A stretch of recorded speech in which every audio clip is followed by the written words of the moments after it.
नारायण नारायण नारायण भजमन नारायण नारायण नारायण भजमन नारायण नारायण नारायण श्रीमन नारायण।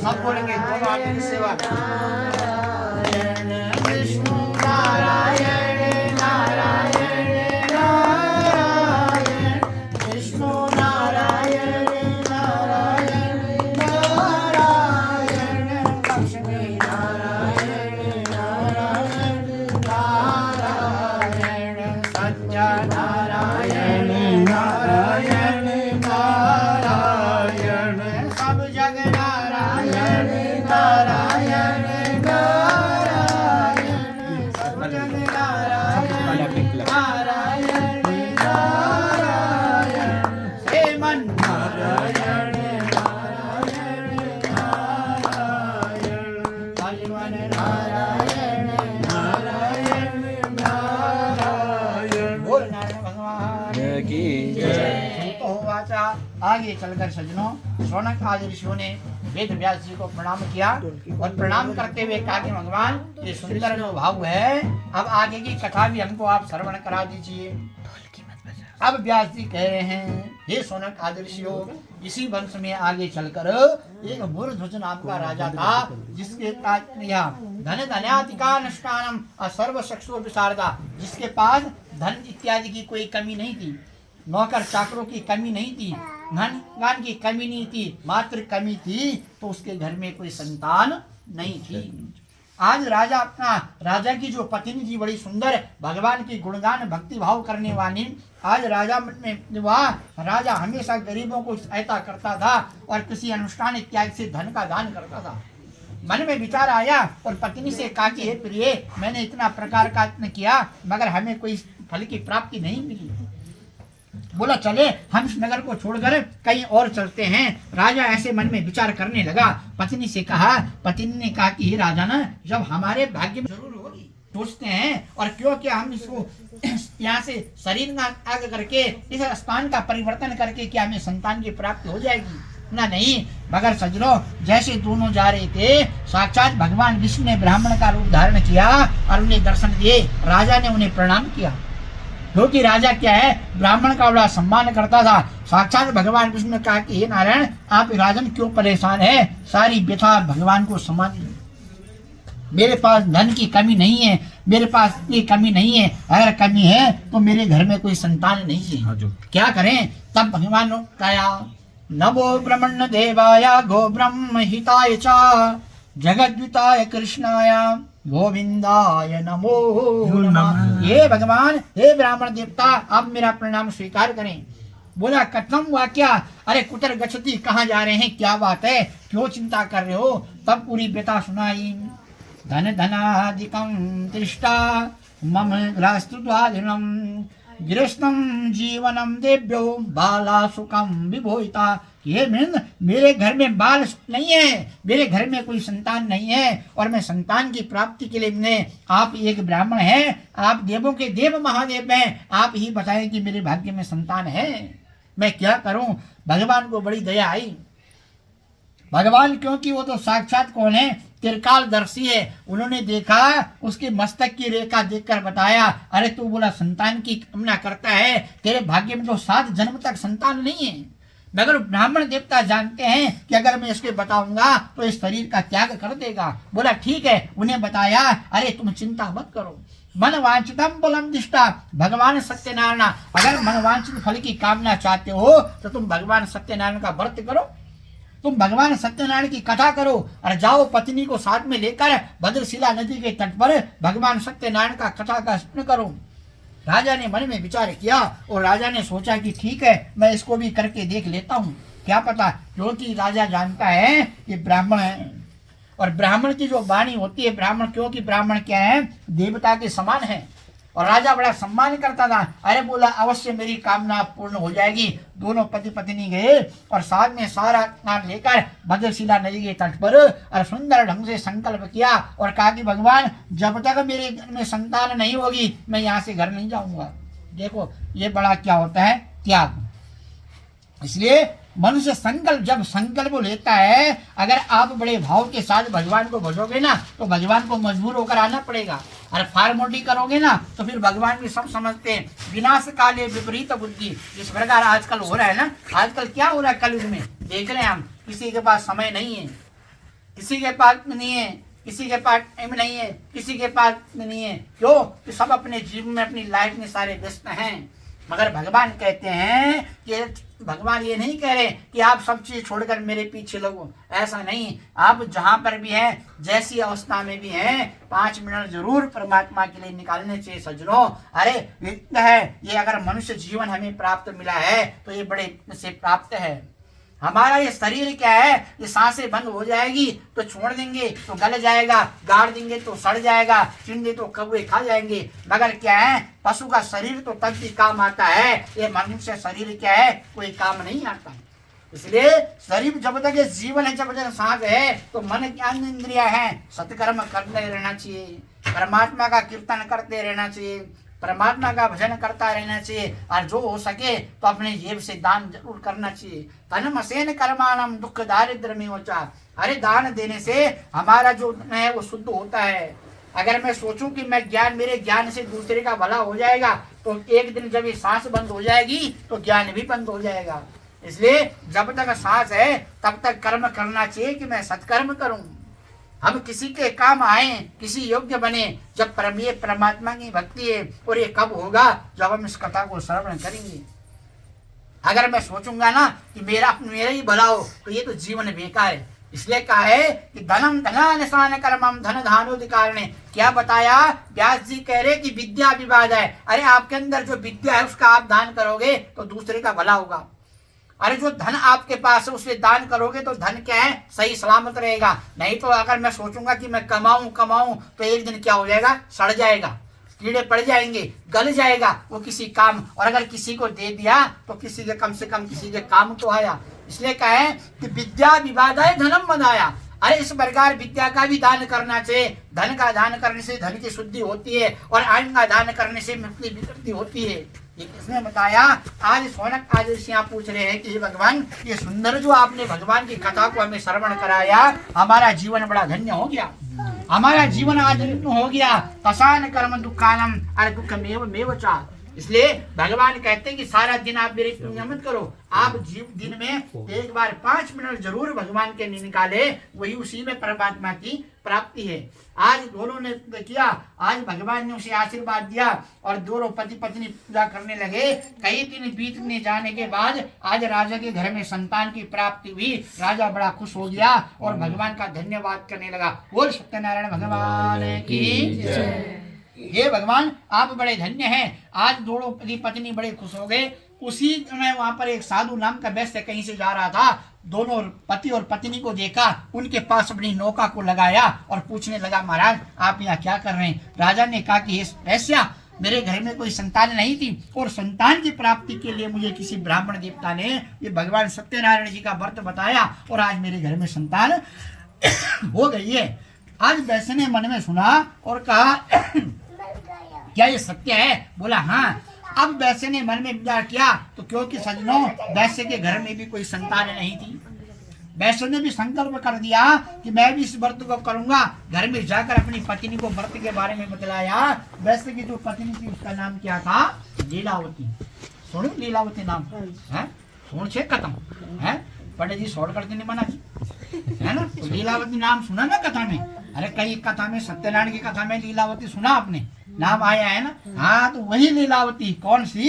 वो वैश्य की जो पत्नी लीलावती है। तो उसने मन में विचार किया, जब स्वामी ने कहा कि बोला कौन सा, तो ले लीलावती ऐसा व्रत देखा है जिससे संतान की प्राप्ति हो जाती है। बोला कौन सा? भगवान सत्यनारायण जी का। बोल सत्यनारायण भगवान की जय। आज दोनों पति पत्नियों ने भी संकल्प कर दिया।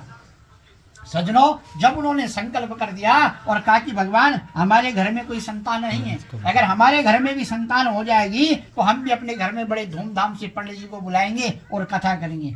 ये कथा कई प्रकार से आप लोग कर सकते हैं। सज्जनों ध्यान देना, क्योंकि इस शास्त्र में लिखा है कि त्रिकरोटि देवानम चा अरविंसति योगेन समागता, 88,000 शौनक आदि ऋषिगण इस कथा को श्रवण कर रहे हैं। इसको आप 1 घंटे में भी कर सकते हैं, इसको आप 3 घंटे में भी कर सकते हैं, और इस कथा को आप 4 घंटे में भी कर सकते हैं, जैसा आप चाहते हो। क्या होता है कि खाना पकाते हैं आप, राशन पानी वही होता है, मिर्च मसाले वही होते हैं, सब क्या है एक ही होता है, मगर बनाने वाले अलग होते हैं। उसने बनाया कैसा स्वाद आया, उसने भी वही मसाले डाले, दूसरे ने बनाया उसने भी वही मसाले डाले, कैसा स्वाद है, वही उसी प्रकार ये कथा भी है। मगर क्या है, कथा भी आप जैसा चाहते हो, ये कथा आप जो हैं इस कथा को आप 4 घंटे में भी सुन सकते हैं। ये बड़ी लेवल की कथा भी है कि आप संगीत में भी इस कथा को करवा सकते हैं।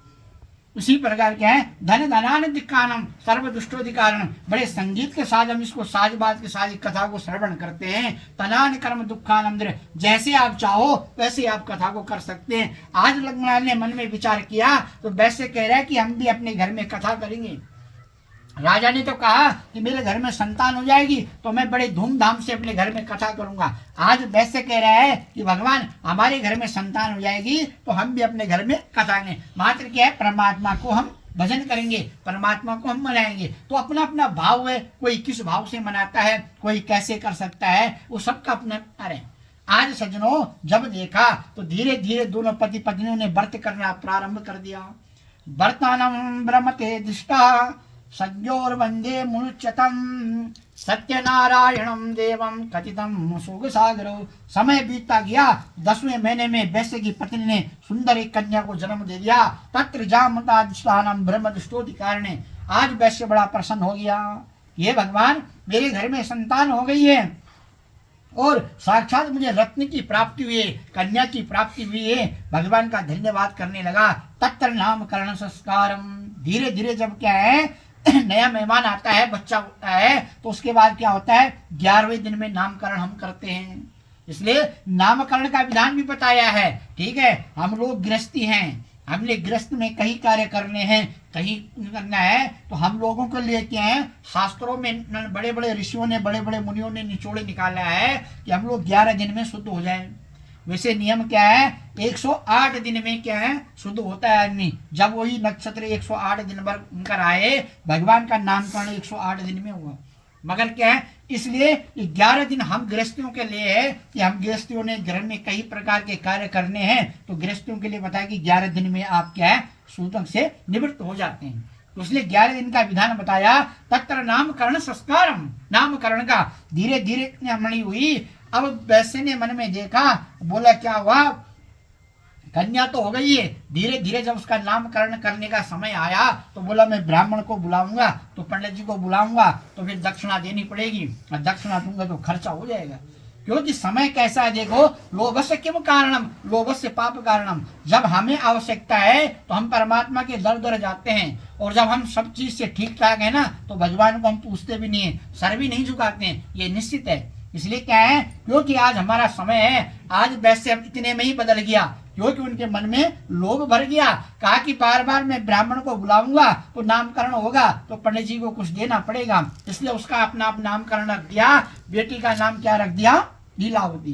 कलावती लीलावती दिष्टानम ब्रह्म रक्षोधि कारणम। माँ का नाम करके आज वैश्य बड़ा प्रसन्न हो गया। अब धीरे धीरे जब वो कन्या बड़ी हो गई, जब बड़ी हो गई तो कलावती कलादिष्टानम ये तो रक्षोधि नारणम। अब उस माँ बाप का जो फर्ज होता है संतान को जन्म देना, उसको बड़ा करना, लालन पालन करके बड़ा लिखा कर कि अगर इसके लिए सुंदर वर मिल जाए तो हम इसका विवाह उसके साथ कर दें। इतने में आज कन्या बड़ी हो गई, दोनों आपस में पति पत्नियों ने बात की, कहा कि हमारी कन्या जवान हो गई है, इसके लिए सुंदर वर की तलाश करो।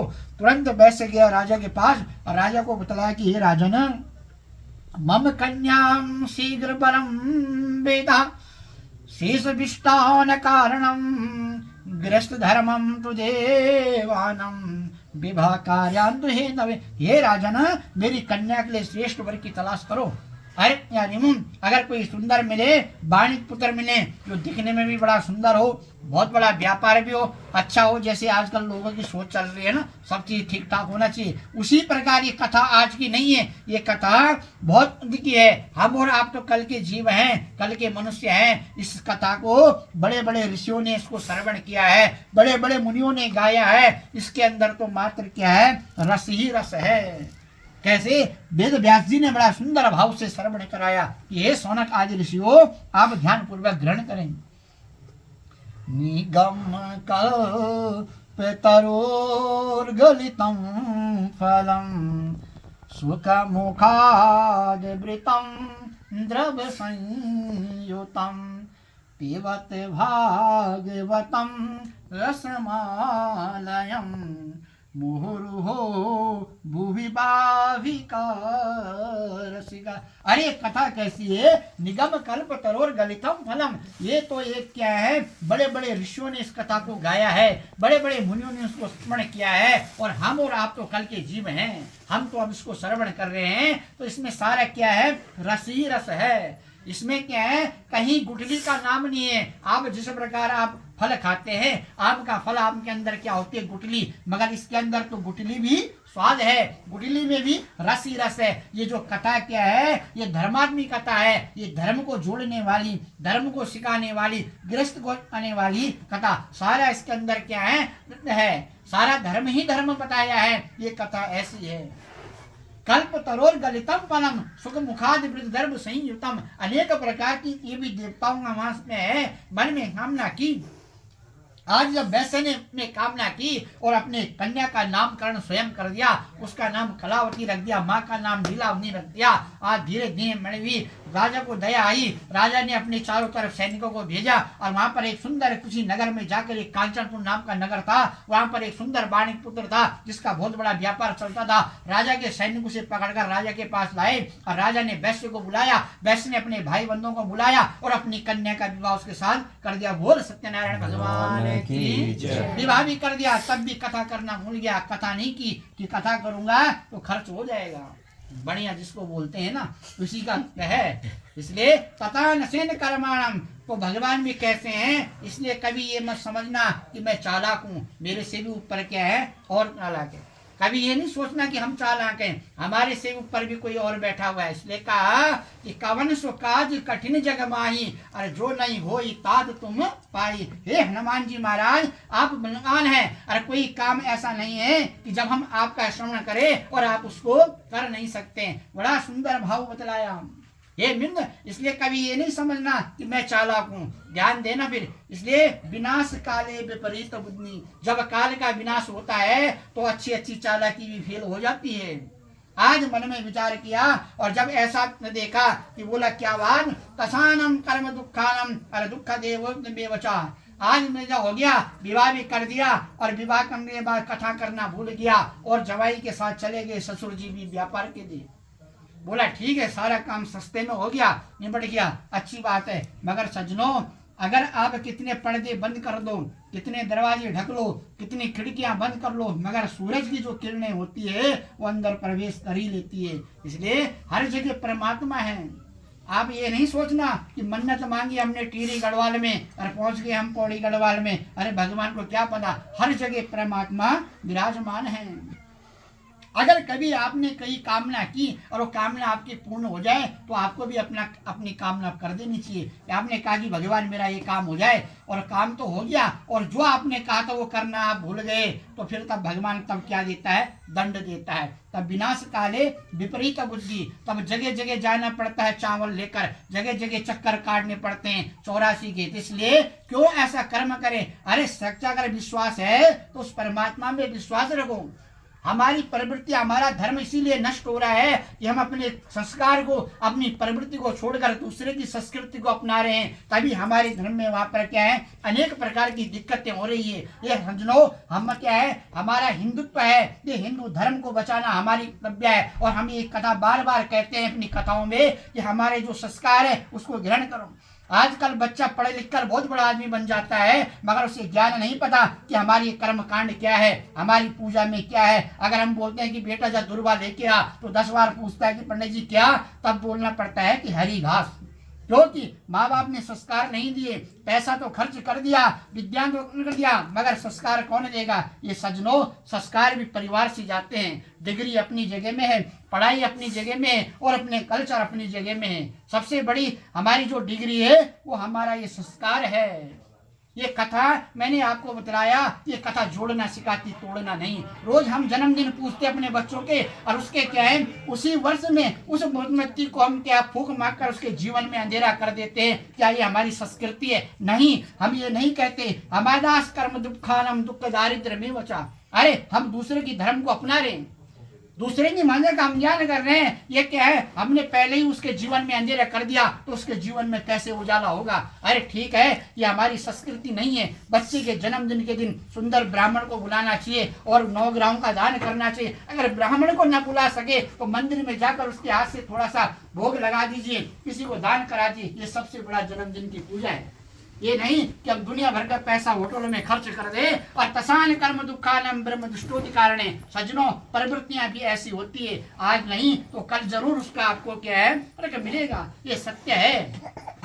इसलिए तसान कर्माण, घरों का दान करना चाहिए। जन्मदिन के दिन किसी गरीब की सहायता कर दो, किसी को वस्त्र दे दो, किसी को मृद कर दो। और तसान दिव्यानम, उसके वर्ष भर लगाकर उसकी पूजा करो। अगर इस प्रकार अगर हम करते रहे, कभी भी बच्चे के जीवन में कोई संकट नहीं आ सकता। मैं लिख के देता हूँ। इसलिए क्या है, दानादि कर्म, हर चीज का समय होता है। जन्मदिन के दिन जन्मदिन का पूजन करना चाहिए। पितरों का दिन कब आता है? जब श्राद्ध होते हैं। अपने पूर्वजों को याद करना चाहिए, अपने पितरों को श्राद्ध देना चाहिए, तर्पण देना चाहिए। जब नवरात्रि आते हैं, माता की भक्ति करनी चाहिए। जब कृष्ण जन्माष्टमी आए, भगवान का गुणगान करना चाहिए। जब शिवरात्रि आए, भगवान शंकर का पूजन। हर चीज निर्धारित है, ऐसी नहीं है। इतने बड़े बड़े ग्रंथ ऐसे नहीं बने हुए, मगर कब पता चलेगा? जब हम इसको पढ़ेंगे। हमारे भागवत जी में, हमारे शास्त्र में पहले लिख दिया कि ट्रांसफरम द्रव्यज्ञानम सर्वदुष्टोधिकारणा।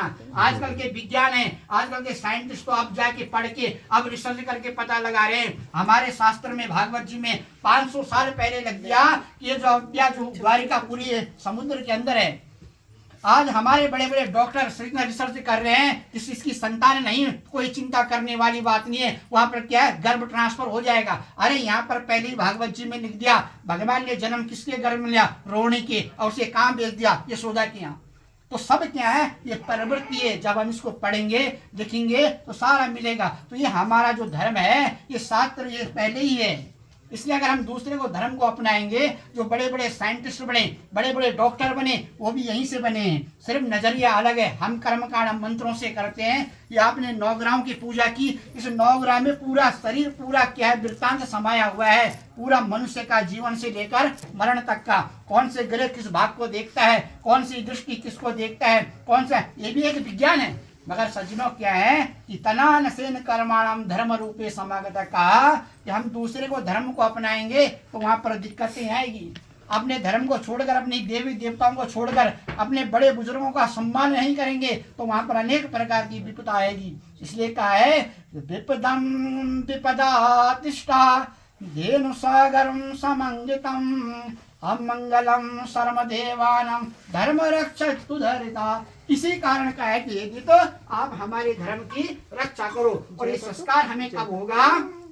जब हम भगवान की कथा को श्रवण करेंगे, भगवान को इसलिए करेंगे, इसलिए अपने संतान को, बच्चों को जरूर अपने संस्कार के बारे में, अपने कल्चर के बारे में जानकारी देनी चाहिए। बेटा ये हमारा इष्ट है, ये हमारे गणेश जी है, इस दुर्वा से हम भगवान की पूजा करते हैं, शरणामृत से हम भगवान के विरुद्ध करते हैं। अरे ज्ञान हर कोई माँ बाप देता है, मगर संस्कार भी माँ बाप ही देंगे। तसान सेन कर्माणम दुख दारिद्र में होता। अगर आपने अपने बच्चे को, संतान को संस्कार दिए, आगे जाकर कभी भी आपकी संतान कितनी बड़ी हो जाए, मगर कोई गलत काम नहीं कर सकती। क्यों? उसे पता है कि मेरा धर्म क्या है, मेरा कल्चर क्या है, तसेन कर्म दुखानाम सर्व दुष्टोधिकारणे। आप कहीं भी रहे, अमेरिका में रहे, जापान में रहे, मगर भगवान को जरूर प्रणाम करना चाहिए। सुबह शाम भगवान के लिए क्या है, नियम बनाना चाहिए। आज दोनों पति पत्नी ने किया, आज जैसे विवाह हुआ, ससुर जी के साथ जवाई भी गए और उसी दिन राजा का कुछ धन चोरों ने चुरा दिया। और जैसे चोरों ने देखा तो उन्होंने जहाँ पर सो रखे थे वहीं पर धन छोड़कर चोर आगे भाग गए और राजा के सैनिकों ने दोनों को पकड़कर कारागार में डाल दिया। बोल सत्यनारायण भगवान की। आज इधर ससुर जी वैसे कह रहे हैं कि हमने तो कोई चोरी नहीं की।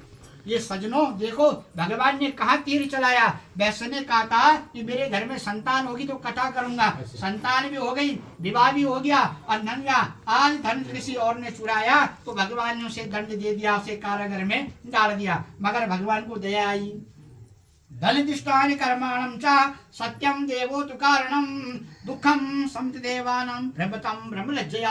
आज भगवान ने कहा कि ठीक है, प्रातः काल उठकर भगवान राजा को दर्शन दिए और कहा कि अरे छोड़ दो, ये निर्दोष हैं, इन्होंने कोई धन नहीं चुराया, को खूब सारा धन देना और वहां से विदा कर देना। मगर लोभ से किम कारणम, लोभ से पाप कारणम। जहाँ पर मनुष्य लोभ कर लेता है तो समझ लेना चाहिए वहां पर पाप भी जन्म ले लेता है। सज्जनों, आज भगवान ने फिर इसकी परीक्षा ली। भगवान भी कई रूप में आ सकते हैं। जैसे जा रहे थे तो नौका में खूब सारा माल पानी दिया था राजा ने, तो भगवान ने ब्राह्मण का रूप धारण करके उस वैश्य को दर्शन दिए। अरे बोला कहाँ जा रहे हो, तो फिर वैश्य ने कह दिया लता पत्रादिकम सेवम पुष्पेन वर्ते नमः। ये ब्राह्मण देवता मेरी नौका में फूल पत्ते भरे हुए हैं और इनको ले जा रहा हूँ। भगवान समझ गए कि अभी भी इस पर कोई फर्क नहीं पड़ा। भगवान ने उसे क्या है, भद्रशिला नदी के तट में डुबा दिया। बोल नारायण भगवान की। उधर किसी ब्राह्मण के घर में कथा हो रही थी। बेटी ने सुना कि मनवांछित देने वाला व्रत कौन है, भगवान सत्यनारायण जी का। अपनी माँ को बतलाया कि हे माँ, हम भी उस व्रत को करेंगे जिससे मेरे पति और मेरे पिताजी घर में आ जाएं। बोला ठीक है।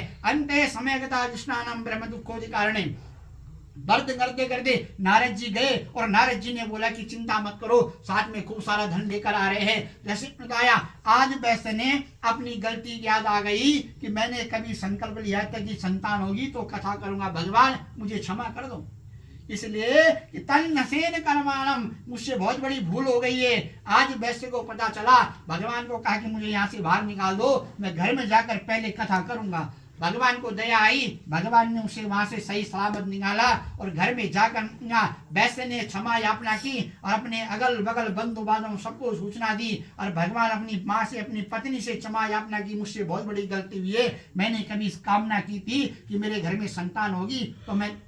इसलिए सज्जनों, यदान कर्म दुखाना, मुझे पता है कि इस कर्म को करने से मुझे नुकसान होगा और तब भी अगर मैं जानबूझ के करूंगा तो उसमें परमात्मा का दोष नहीं है। आज वैश्य ने क्या है, अपनी क्षमा याचना करते हुए में आया और भगवान से देखी और सुंदर ढंग से अपने घर में कथा की। भगवान आए और भगवान ने उसे माफ कर दिया और वहां से बोलो सत्यनारायण भगवान की।